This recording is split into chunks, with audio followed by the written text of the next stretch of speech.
no hemos perdido la antigua costumbre de la puntualidad. Buenas noches a todos. Pido perdón por comenzar esta breve presentación con una autocita, pero verán ustedes que viene a cuento.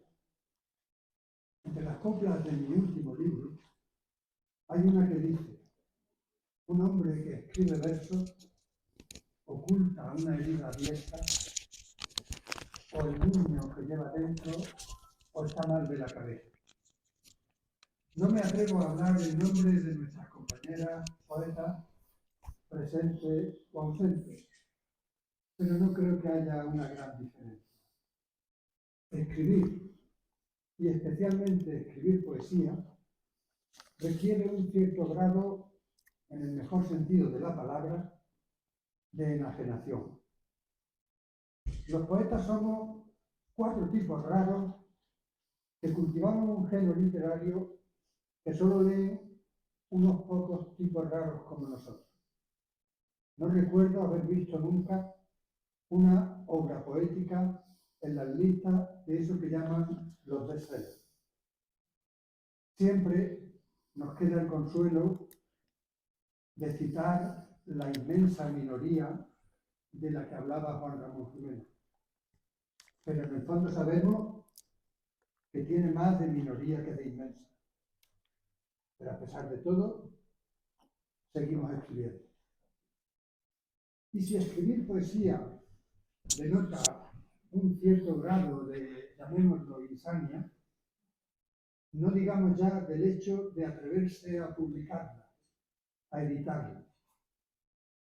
Que una editorial como de Torres, modesta pero consolidada, sin la que ya no se puede entender el ambiente poético de Córdoba en lo que va de siglo, se dedique casi exclusivamente a darle la palabra a hombres y mujeres que escriben versos y que tal vez sin ese apoyo guardarían sus poemarios en algún cajón, doy fe, porque yo sería uno de ellos, supone un grado no menor de poética locura. Solo así se explica que Calixto Torres, que hoy no está aquí porque nadie o casi nadie vive de la poesía, y él, como decía Machado, a su trabajo acude, pues debe ganarse el sustento, pero como si estuviera, a las colecciones de poesía que hasta ahora formaban un fondo editorial respetable, Tierra de Poetas, Sentires, Encadena, Alma, Año 13, 15, 17, 19, poemas infantiles, arcoíris, etc., haya querido añadir 2 nuevas colecciones. Al sur, que yo tengo el honor de coordinar, y al norte, que arrancará también en breve, bajo la coordinación de José Luis García Clavero. Bienvenida sea esa suma de inconsciencia y generosidad, de aliento poético y voluntad de compartirlo, que nos permiten disfrutar de esta velada poética y esperemos que de muchas más. Ráfagas de ti, de Agustín Carrasco, es el número 1 de esta nueva colección, al sur. Agustín abre así el camino a hombres y mujeres que tal vez llevan toda la vida escribiendo y no habían hecho pública su obra, y a otros que cuentan con títulos publicados, pero que se han sumado a este apasionante y quijotesco proyecto. Algunos de ellos y de ellas se encuentran aquí entre el público, y pronto se oirá también su voz en este espacio. La voz de los poetas, la voz de la poesía, necesaria, como decía Gabriel Celaya, como el pan de cada día. La voz, la palabra, porque para cerrar con otra cita, en este caso de nuestro poeta, Agustín Carrasco, a veces oigo el eco del silencio y me estremezco. Cita, por cierto, que tiene algo que ver también con su presentador, hombre polifacético, orientador educativo, autor de obras de referencia sobre educación, articulista y pintor, autor de una serie pictórica titulada Silencio, a la que aluden precisamente los versos que acabo de citar de Agustín. Sin más, cedo la palabra a los verdaderos protagonistas de este acto, a Ángel Ignacio de Becerra, que nos presentará Rafa Gattetí, y a su autor, Agustín Carrasco Leiva.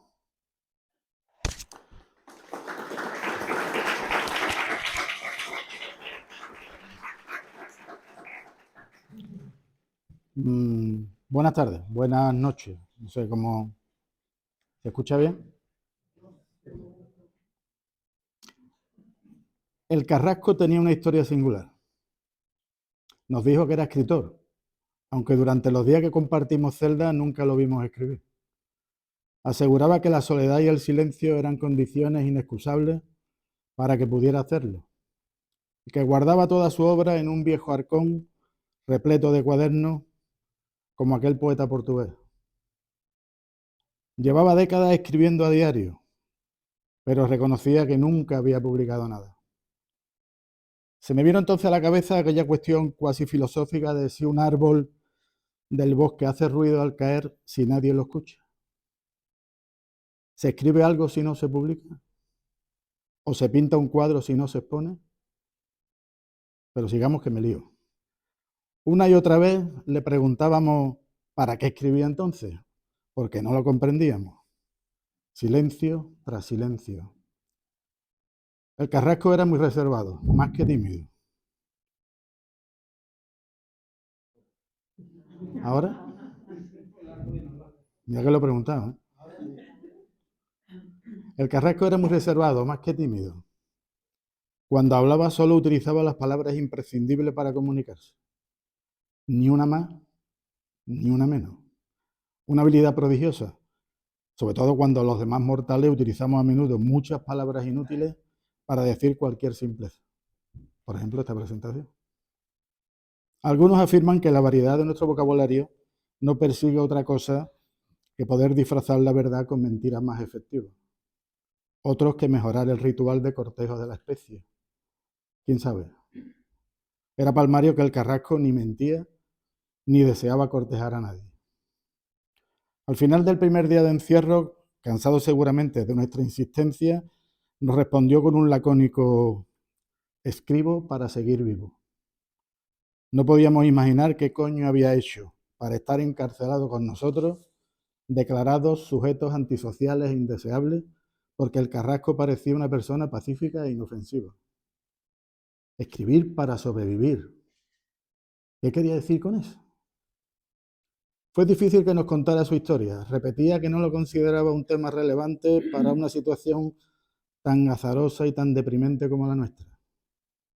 Pero allí, joder, no teníamos otra cosa que hacer. Estábamos aburridos de cojones.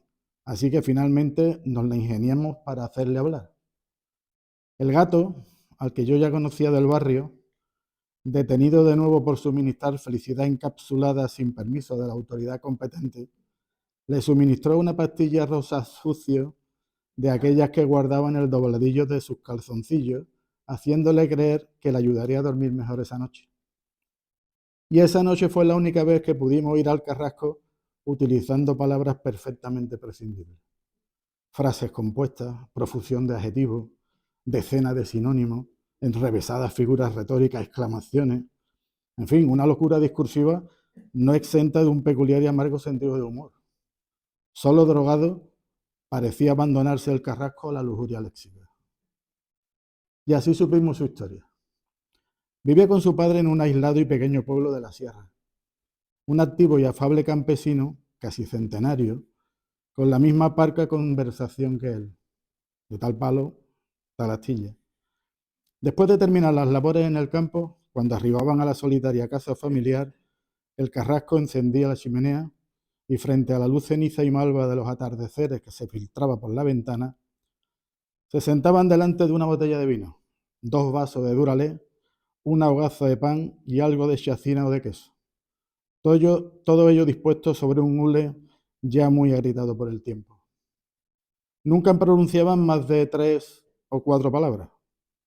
Cuando la botella daba su fin y daban cuenta de la frugal cena, recogían la mesa. El carrasco fregaba los vasos, refregaba bien el hule y removía la lumbre.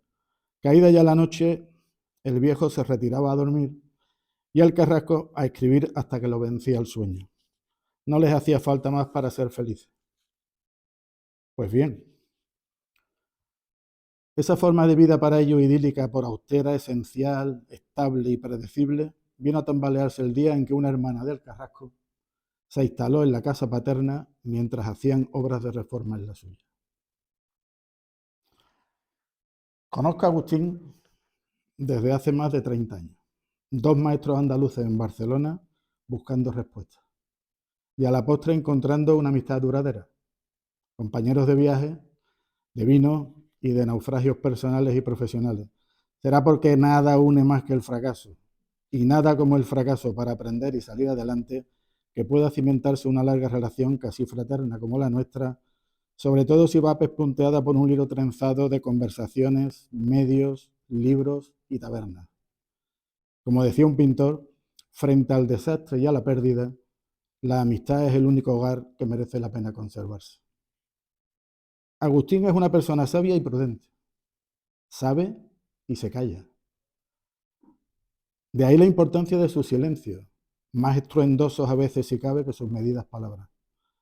Silencios que hallo, como no, también en su poesía, tan importantes como lo pueden ser en las partituras musicales. Los sonidos del silencio, decían aquellos cantantes. Seguramente cierto senequismo de su Córdoba de adopción esté detrás de este rasgo tan definitorio de su forma de mirar, contar y mejorar el mundo. Hoy, sin embargo, el silencio se ha roto, gracias a Dios. La paradoja se ha resuelto. Podemos escuchar al árbol como cae en el bosque. Su valentía y generosidad se han impuesto y nos ha brindado un libro de poesía, Ráfagas de ti, que solo puedo entender como un destilado de su vida, de sus sentimientos más íntimos y de su amor por la literatura. Porque hay que decir que, además de escritor, Agustín Carrasco es un lector exigente e infatigable, con amplios conocimientos que solo prodiga en contadas ocasiones. Quiero, por tanto, compartir hoy con ustedes el orgullo que siento por un amigo, por un escritor, al que llevo tratando durante años y que rara vez da a leer sus escritos. Si bien regala poemas o relatos cortos, como otras personas regalan flores o viajes empaquetados. Desde hace años, todos los que lo queremos y apreciamos su escritura, lo hemos animado a publicarla. Aunque también hemos respetado sus reservas y sus argumentos para no hacerlo hasta ahora. Como decía otro escritor, quienes actúan envueltos en niebla y de espaldas al resto, y no reclaman ni necesitan reconocimiento, esos son los que turban más el universo. Ahora, sin embargo, ha llegado el feliz alumbramiento y no puedo sino animarles para que descubran en él una voz diferente, un ritmo propio, una mirada precisa y reveladora. Escribir para sobrevivir. Escribir, pintar, cualquier forma de arte no es otra cosa que la elaboración de un plan de fuga, decía aquel. Un plan de fuga para sobrevivir en la misma espera, sí, pero también para buscar una nueva dimensión.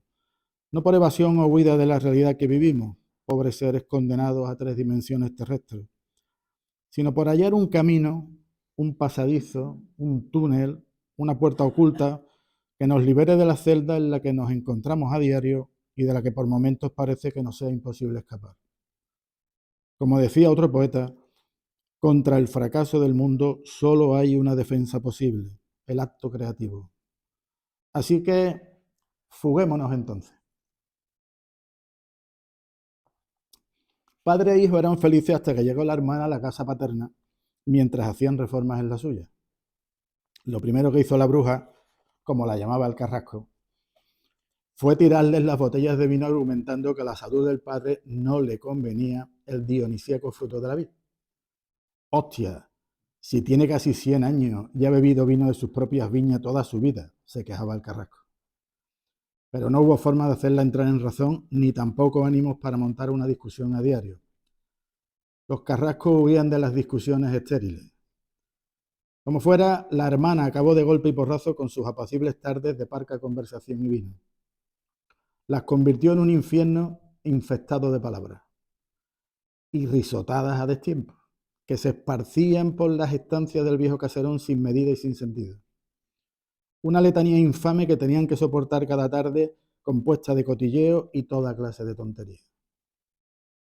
A medida que el agua sustituía al vino y padre e hijo enmudecían tristemente sin remedio, una ira larvada fue anidando en las vísceras del pacífico Carrasco.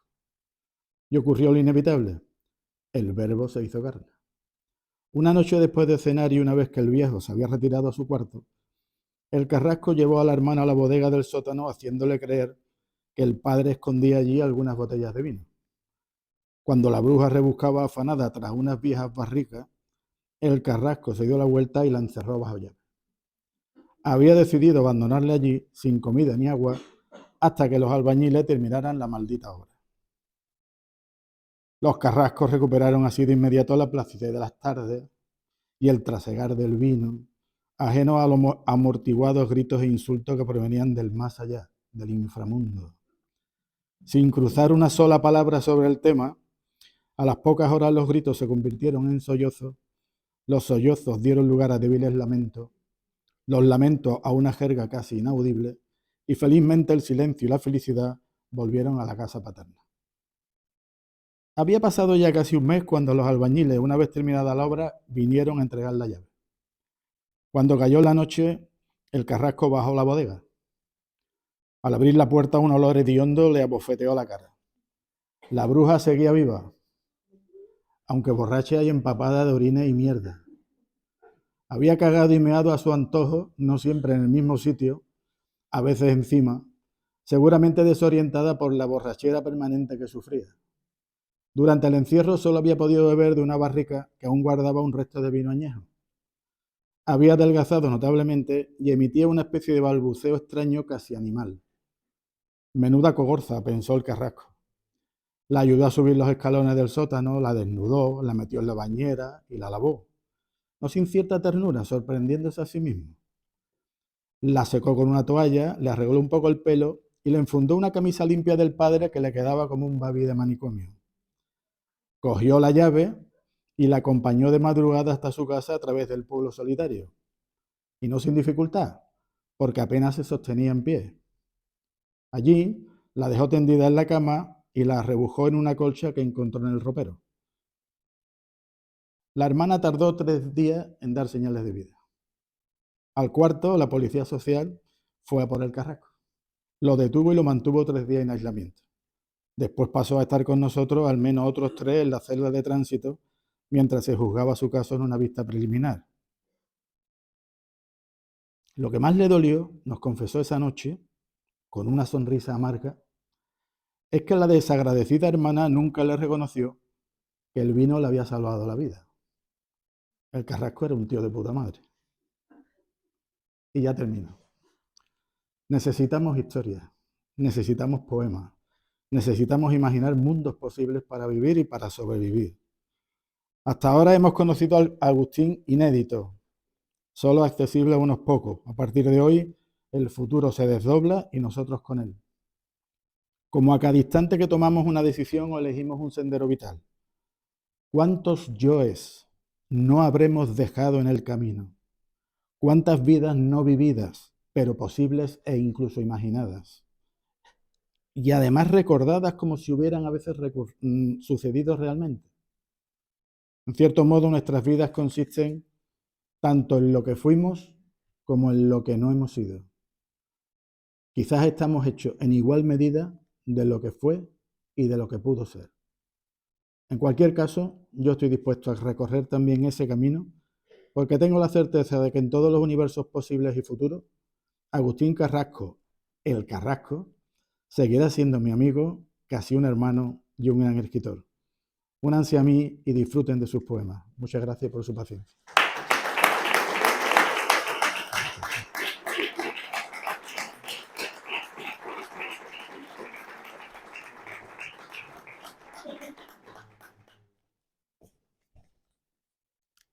A esto no sabía lo que era.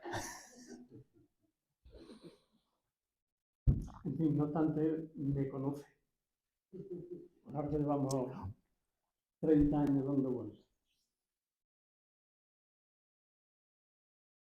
Lo primero que tengo que decir es que gracias por vuestra presencia aquí esta noche en este acto, vuestro acompañamiento.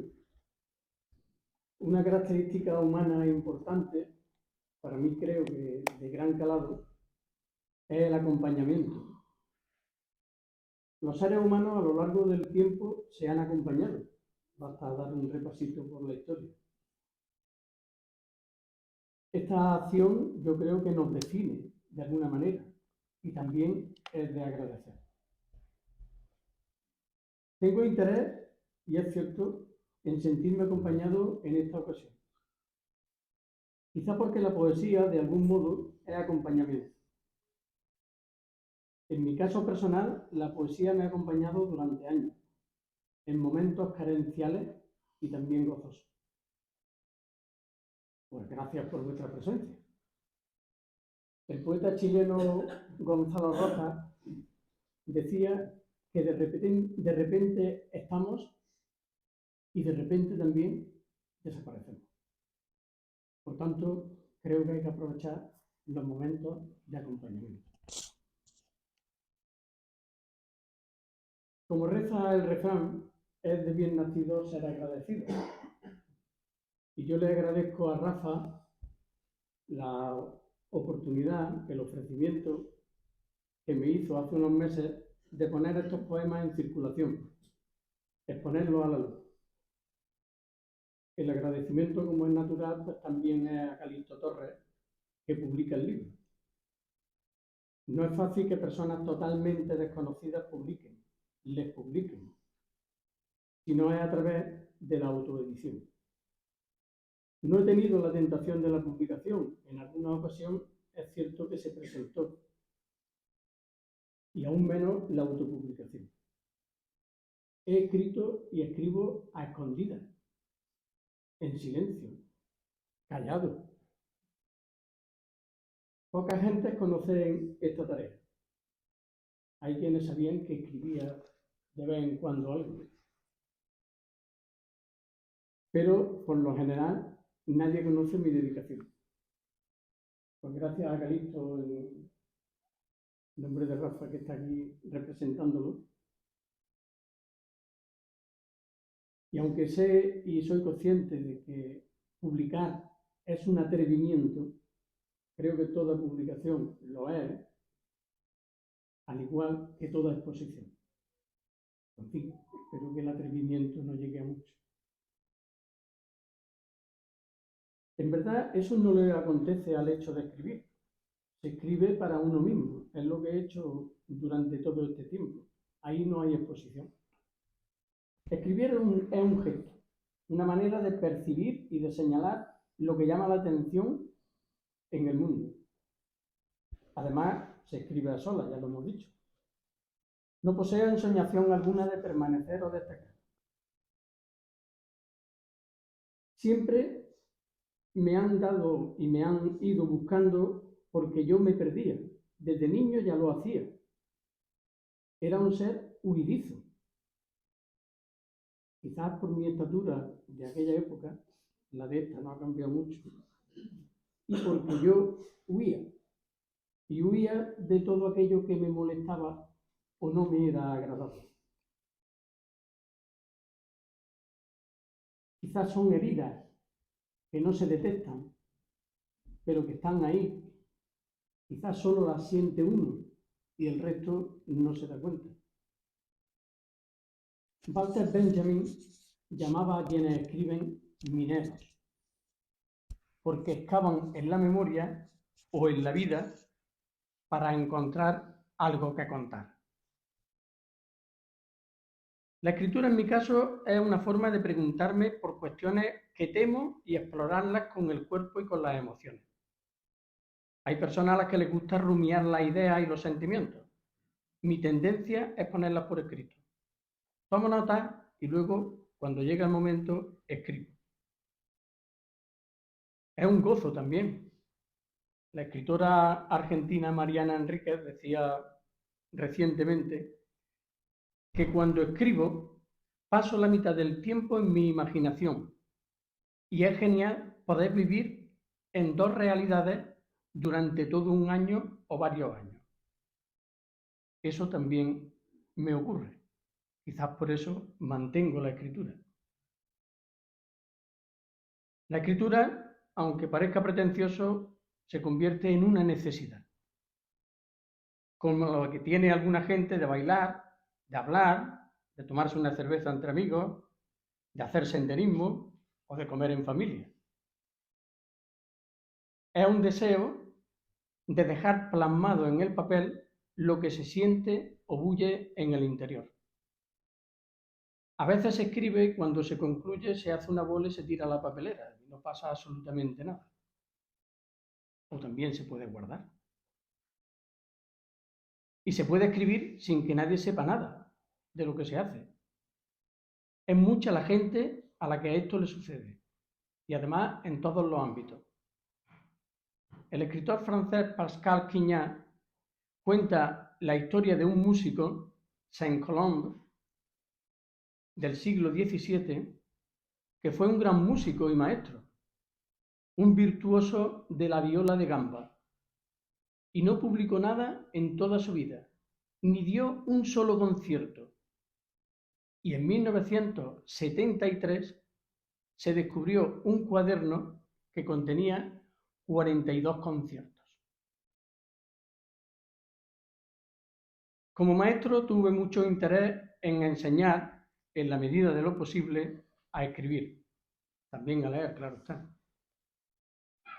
Como afirma Vivian Gornick, ella que ha impartido talleres de escritura creativa en Estados Unidos, no se puede enseñar a nadie a escribir bien.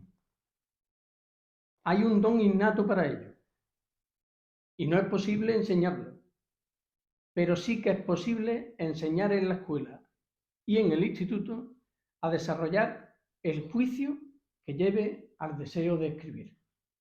Y esa ha sido mi intención durante los años que he estado enseñando. Leer y escribir. Leer más que escribir, recomienda esta autora. Esta es mi actitud y es lo que hago, leer más que escribir. En un capítulo de Remedios para la vida, Petrarca pone a dialogar al gozo y a la razón acerca de cómo son los escritores y sobre todo la fama de los escritores. El gozo dice, escribo libros, y la razón le responde, no te ufanes demasiado, mejor sería que los leyeras. En este sentido, Luna Miguel, que ya ha escrito 16 libros, dice que le gustaría que la recordaran como una mujer que ha leído mucho. Mi deseo desde joven fue ser lector por horas. Se lo comentaba a Bernardo en cierta ocasión, que mi idea era, cuando era joven, ya trabajando, ser lector por horas, que me pagaran por eso.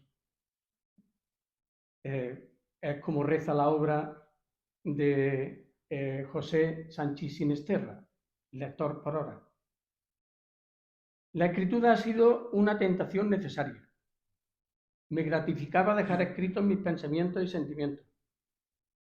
Esta ha sido mi intención, no había otra pretensión.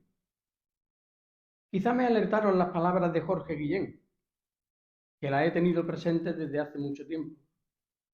Hay muy pocos buenos poetas auténticos, y los pocos que hay lo son en pocas ocasiones. Como para ponerse a escribir. He escrito, no obstante, y he escrito. Me he desparramado en la escritura desde hace mucho. Ya que me publican este libro, me gustaría que sirviera para que mis pensamientos se manoseen, se desmenucen y se retuerzan por parte de quienes los lean. Anne Carson afirma que la razón por la que escribe es para que la gente piense y le da igual que sea lo que piense. Por eso yo tengo ese deseo, que la gente lea y que piense lo que quiera. Me ha preocupado desde que decidí airear estos versos que tuvieran un mínimo de valor. La duda en mí a este respecto es grande. Bárbara Jacob, la escritora mexicana, me alivia la preocupación en parte. Lo expone en Antología del caos al orden. Hay que tener en cuenta el poder de la lectura. Quien lee es capaz de encontrar un orden, una pista de avance en el galimatías de la vida de otra persona. Mi esperanza está en vuestra competencia lectora, pues. La mejora de la ruina o de lo endeble que haya. Debieran escribir todas las personas. La psicoterapia habla de la bondad de escribir, poner por escrito lo que nos acontece. Seguro que dispondríamos de un material rico. Ya Borges lanzó la idea en su literatura universal en este sentido. Por esto es necesaria una habitación propia. Sor Juana Inés de la Cruz defendió el derecho a pensar de las mujeres y a escribir y a comunicarse con el mundo. Reivindicó una habitación propia en el sentido de Virginia Woolf ya en el siglo XVII. Y es que hay mucho por escribir. Recientemente, una poeta, Blanca Morel, ha escrito un libro cuyo título es El polvo, y está dedicado a todas las mujeres que diariamente limpian en las casas. No ya las Kelly, que de alguna manera están organizadas, no, esas anónimas que limpian en las casas. Una reflexión que realmente deberíamos hacer. Temas sobre lo que alguien podría hacer y que a nadie se le ocurre. La escritura es un modo de embelesamiento, al menos en mí. El urdimiento de una situación o de un conjunto de ellas, un acontecimiento, historias que nos atrapan y se convierten en un modo de escapar del caos emocional y mental en momentos muy concretos. Lo más extraño y misterioso es que alguien lea lo escrito y levante sentidos diferentes de quien escribió y moldee historias distintas a las contadas en el poema, a lo Bárbara Jacob. Que sienta diferente y haya emociones que a quien escribió no se le ocurrieron siquiera. Que suceda lo que Juan Mayorga pone en boca de Teresa de Ávila en La lengua en pedazos. En libros he encontrado el consuelo que no me daban las gentes. Todo poema es el aliento que me lleva a escribirlo. Debe sugerir más que dar explicaciones. Es más, creo que ningún acto de escritura lo explica todo, aunque se pretenda, porque la lectura siempre abre grietas por donde escaparse y respirar aire diferente. El poder lector.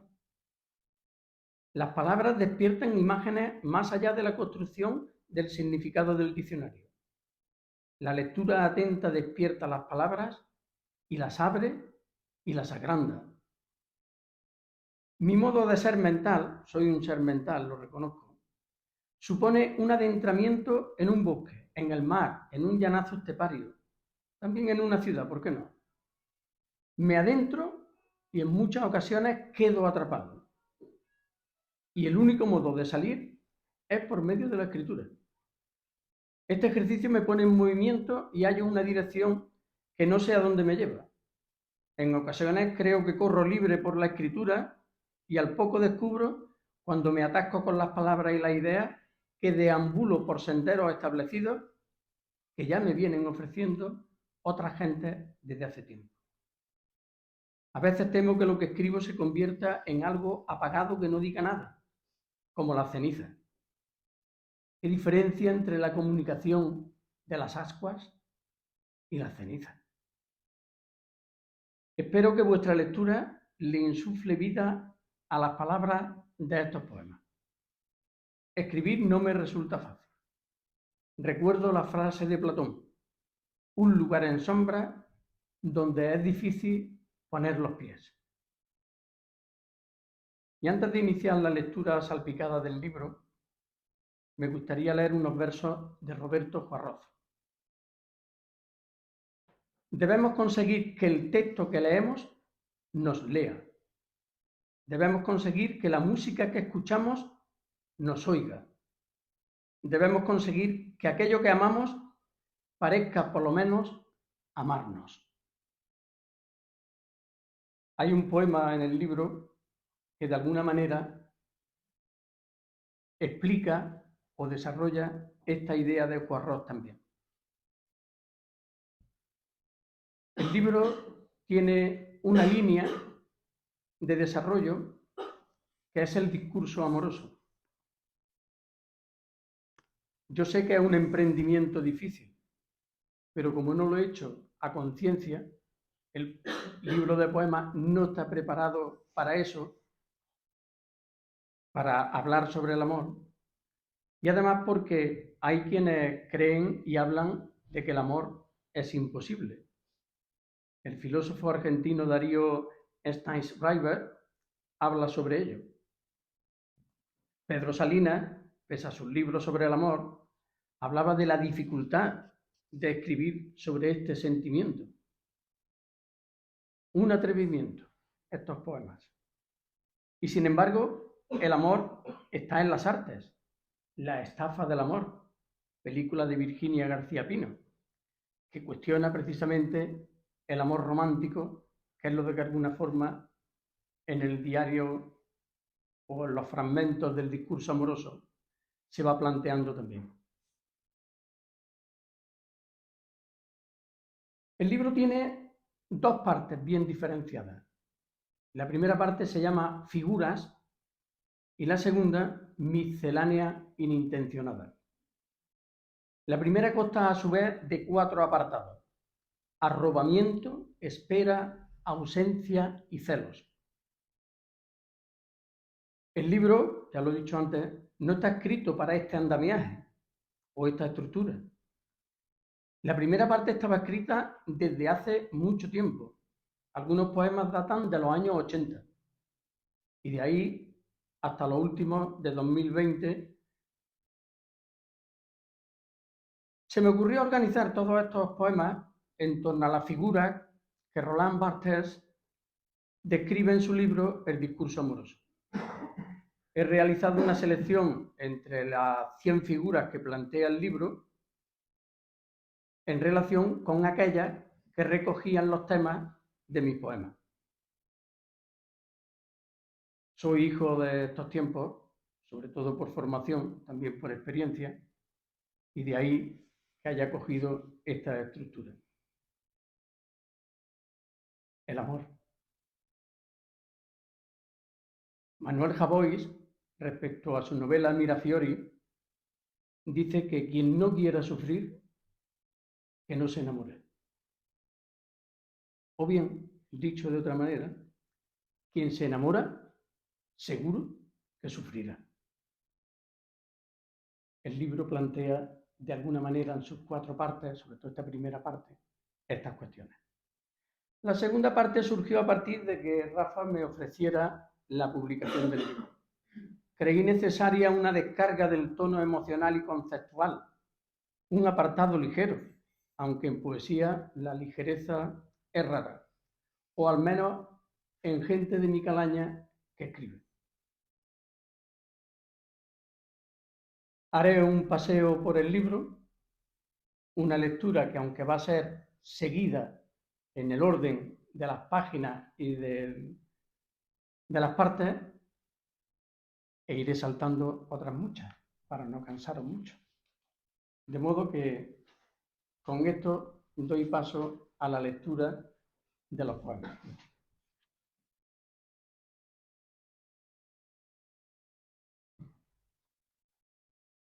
En su apartado del arrobamiento, la desrealidad, que es algo que ocurre en el amor, en el arrobamiento se abraza lo que es y lo que no es en el ser amado.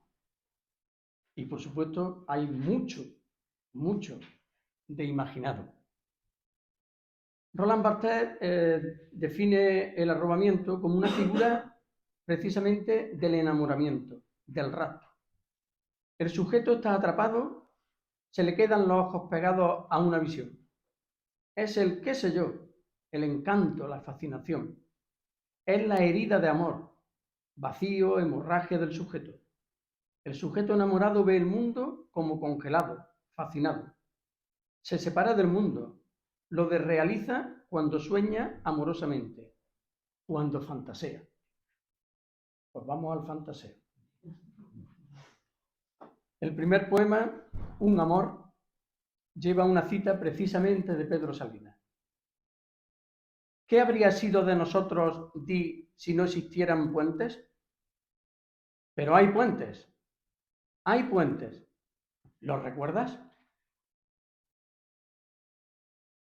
Oculto tras la ventana, circunscrito en mi cubículo del ángulo que el río Guadalquivir dibuja pasado el puente de las Donadas y el retamar, con el cauce crecido de abril, la vista perdida en la pendiente rápida que el río cincela para escapar raudo de la curva, encontré tu figura y el amor.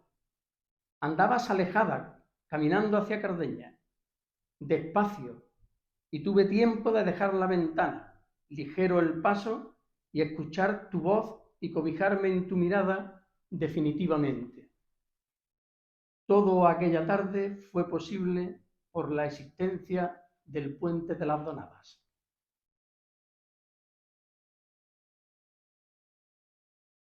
Tocar.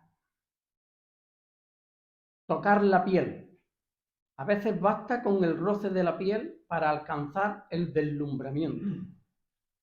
La caricia es un exceso.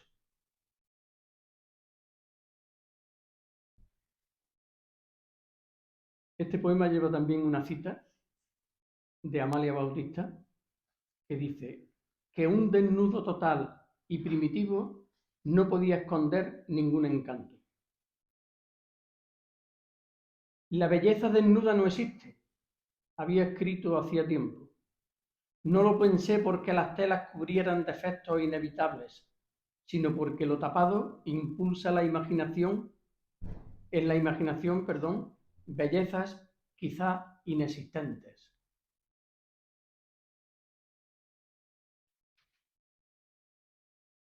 Deseo. La cita al poema es de Emily Dickinson. Para fugarnos de la tierra, un libro es el mejor bajel, y se viaja mejor en el poema que en el más rápido corcel. El deseo es emoción que no calla y a veces aúlla, otras canta y por momentos maulla discreta aunque constante imponiendo presencia. Aun en modo indolencia, el deseo es escozor inquietante que incomoda y provoca expectación y presteza, aunque solo demande mimos lentos en inefables bonanzas que levantan regustos de manzanas ácidas y temblor amarillo, pero provocan palabras encendidas al son de efímeras caricias inolvidables que traen estremecimientos inmemoriales.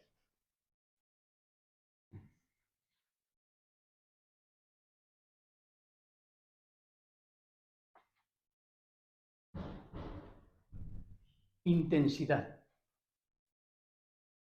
Y lleno mis ojos de tu imagen para el recuerdo, y aspiro el aire que perfuma tu existencia, y recojo con mis manos los gestos tiernos que dibuja tu cuerpo, y atesoro, miro e inspiro, y me debato con el pensamiento, y hurgo el fondo del sentimiento, y siempre te encuentro a ti, presencia luminosa y sonora de mis días, faro y estrella de mis sueños.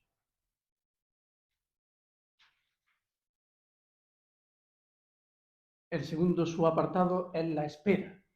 Hemos visto el arrobamiento en el amor y ahora viene la espera. Roland Barthes dice que el sujeto enamorado es el que espera.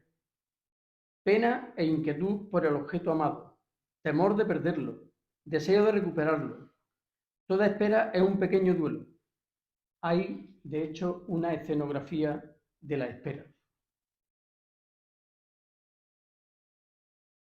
Susan Sontag es la cita que le pongo a este poema.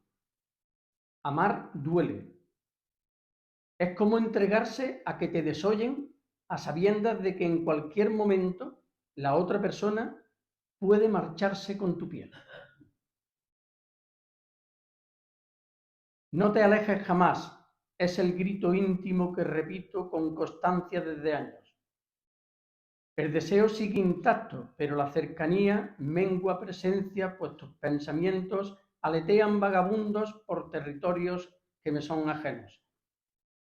Deseo que no te alejes jamás, pero la distancia late en tu presencia. ¿Qué más da, me digo, que llene de palabras tu cuerpo si tus ojos cuelgan en el horizonte?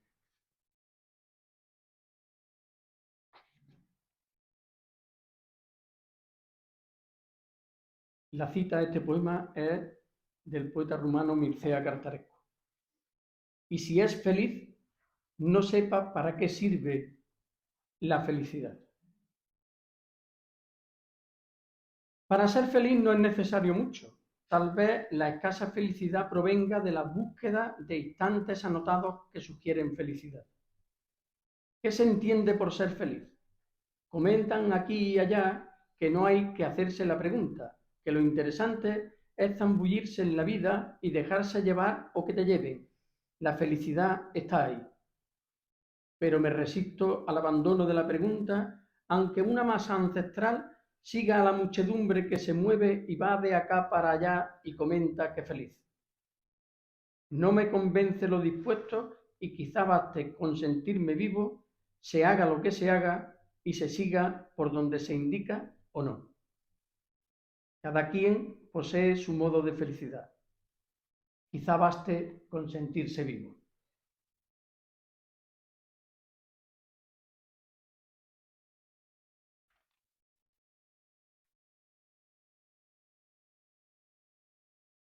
Como si todo acabara, con miedo a la desintegración recorrí todo tu cuerpo y fui anotando los accidentes definitivos que te marcan. Siempre lo adiviné, pero nunca supe la causa de los derrubios, cárcavas y desgarros que pueblan tu geografía epidérmica y sentimental. Con la premura de quien apura su último trago, sopesé en tus ojos vidriosos y tus manos indecisas que tus días iban a la deriva del passport.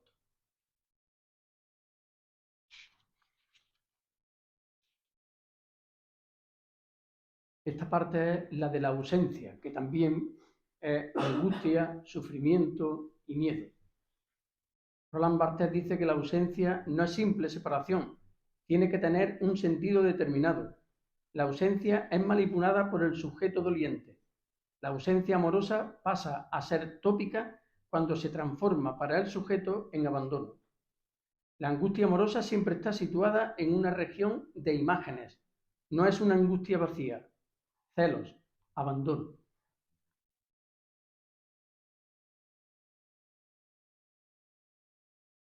El poema lleva por título Desmesura. Cuando llego a Granada sin ti, te echo de menos como cuando me falta la nieve alejado de la ciudad. Dicha y ausencia en un mar de idas y vueltas, pasión por un amor que aquí no se alcanza, añoranza de un lugar del que la mirada allí carece.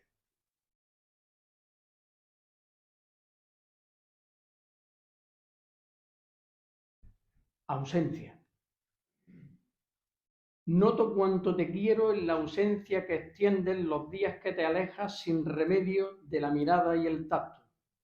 Cuando toda tú, hecha lejanía, levantas tu presencia en los espacios, los objetos, el recuerdo y las manos y los labios, y hace imposible tu alejamiento, pues es tu don quedarte cuando te vas, crecerte en la distancia.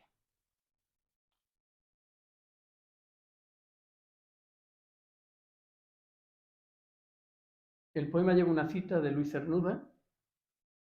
Adolescente fui en días idénticos a nubes. Alcanzó la certeza de que en la vida los placeres son mínimos y fugaces, pasan como nubes.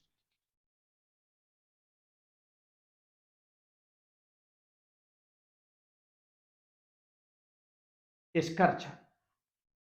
Y la cita que abre el poema es: nunca llega la noche voluptuosa. Abraza la escarcha los árboles desnudos esta mañana y cubre como colcha las hierbas del suelo. La escarcha abraza y cubre de frío los cuerpos también.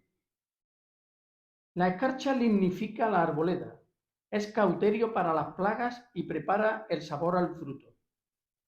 La escarcha enmudece y acartona los cuerpos si en ellos se posa.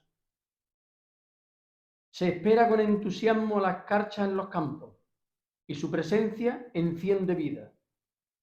Los cuerpos espantan la escarcha porque hiere y daña y su abrazo sepulta.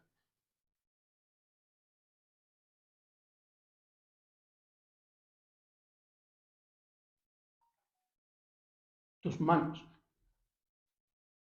La cita de Rafael Alberti. Mis manos están llenas de memoria. Ahora entenderán mi empeño obsesivo de fijarme en tus manos y atrapar en ellas sueños y ausencias. He llorado tantas noches mis manos vacías y me han dolido tantas veces el abrazar el aire fatídico de tu ausencia, que las tengo llenas de memorias y cuanto quiero abrazar con más fuerza, cabalga en la tarde hacia el olvido. Tu sortija. Ayer olvidé conscientemente la sortija que me diste antaño, y aún hoy, en el dedo que abrigaba, me pesa su ausencia. Mas no es porque te eche de menos, sino porque siento el alivio del dolor que me procuraba. Entramos en el cuarto subapartado, que es el de los celos, y que Barthes define como la figura propia y característica del discurso amoroso. La herida de los celos está sobredeterminada. El celoso sufre al mismo tiempo 3 veces. 1, porque está celoso. 2, porque se lo reprocha. 3, porque teme que sus celos hieran al ser amado. Sufre, 1, por sentirse excluido y 2, por sentirse paranoico.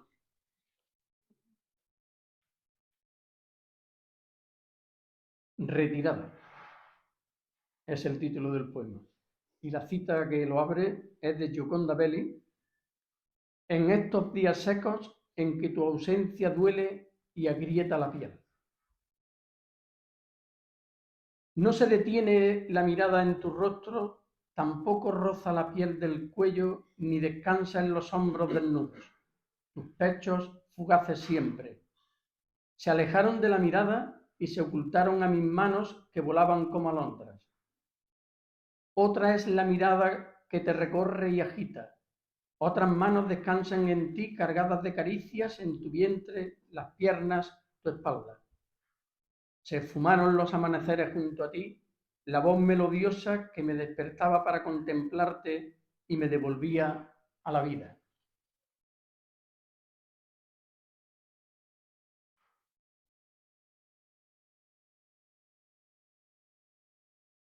La conquista del aire. El amor y el deseo son estancias de conquista constante, inaplazable.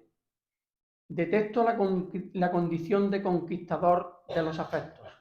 Me bato en retirada. Me desentiendo de la pugna entre dos por un afecto tercero. Solo lucho por el amor concedido. Rara vez se alcanza por mérito propio. Mi de nuevo es la conquista del aire, el espacio donde el cariño vuela o navega, ahí donde el entusiasmo amoroso se esparce y deleita, donde dos personas se tocan y se funden, aire nuestro, mientras el aire es nuestro. Y esta es mi dedicación contigo, la conquista del aire.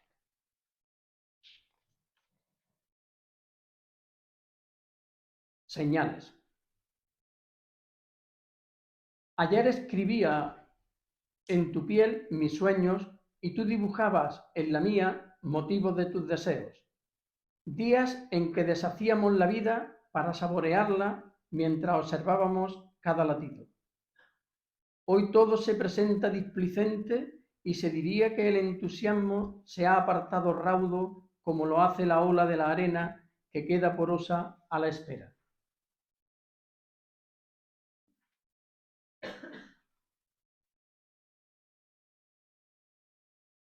Te escribo un poema a sabiendas de que ya apenas te dicen nada mis poemas, porque tu mirada divaga entusiasmada, seguida por otros ojos, otros gestos y palabras. Cuando otras miradas reposan en tu cuerpo, un poema mío escrito, entiendo, no es nada.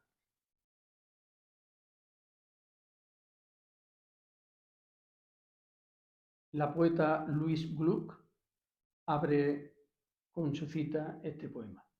Nunca bastará, nunca estarás saciada. El fulgor de tus ojos de los inicios ha declinado en el tiempo y ahora la mirada luce ensimismada, vertida o atrapada por otras luces diferentes dones. La permanencia no es fácil y a la persistencia la cuartea la cotidianidad. Las emociones y los afectos los mueve el viento y su mudanza esparce vida. La mirada inquieta atrae otras miradas que levantan emociones y soliviantan el ánimo y se deslizan cambios. Y finalmente, la última parte del libro, miscelánea inintencionada.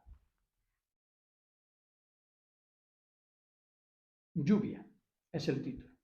La cita es de Dionisia García. La suerte del agua es escapar.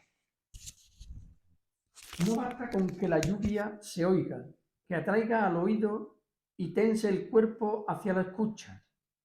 Esta lluvia de hoy requiere la mirada atenta en los verdes, oír el brillo de su lavado y tocar con la mirada tanta luz como la llovizna deposita en las hojas. La verdad del agua.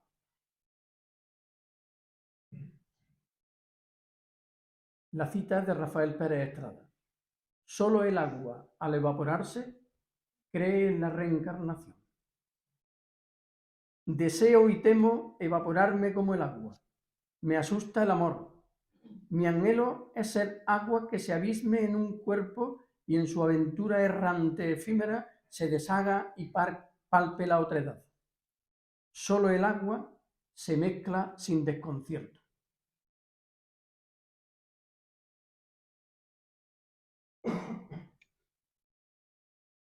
Todo anda quieto en el caño de la culata esta mañana y mi pensamiento se acopla al ritmo unísono de las aguas que observo desde la pasarela. Nada sosiega al pensamiento que sigue el ritmo de la fuerza oculta que lo dirige.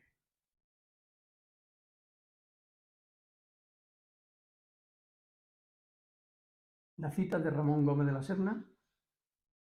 El agua no tiene memoria, por eso es tan limpia. La memoria no es fiable, trastoca y transforma a su gusto.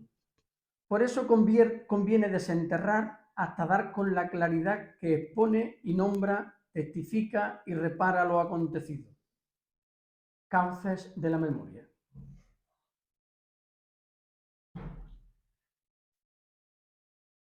La golfista analiza el campo y enmarca el hoyo para el golpe. Flexiona las piernas, estira los brazos y balancea la cintura y rota el tronco.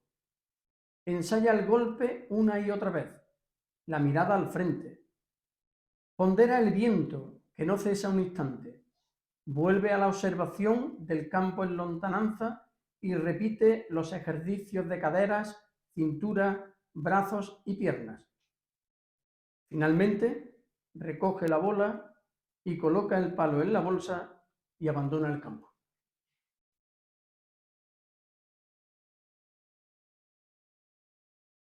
Elogio de la levedad.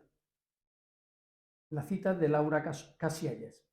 Aprender la levedad del pájaro.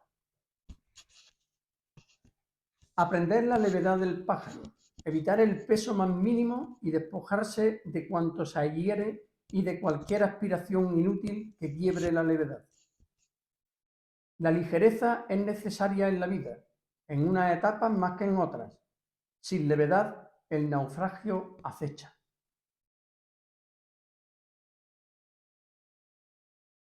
Y ahora doy paso a una serie de haiku que escribí al hilo de los cuadros que Ángel Ignacio pintaba en su serie Silencios.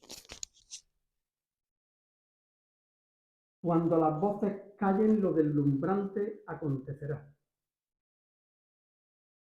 En los escombros se confina el silencio de la destrucción. El crujido del silencio detuvo al niño de pronto. Voluptuosidad del silencio que cae como un rayo. Llega el tiempo del diálogo silencioso con uno mismo. El desamparo habita el abismo de su silencio. A veces oigo el eco del silencio y me estremezco. Muchas gracias.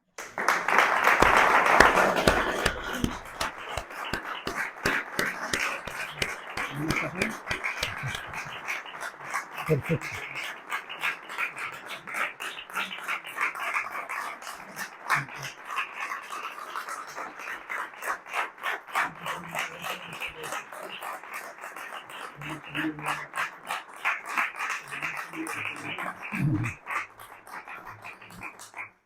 Ángel, Agustín, amigos todos, creo que no habría podido darse un mejor inicio a la colección Al Sur. Creo que todos hemos disfrutado esta noche y esperamos que sigamos disfrutando en veladas como esta.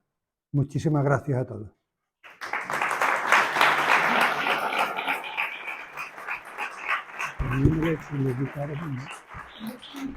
Si alguien quiere que el autor le firme el libro, ya.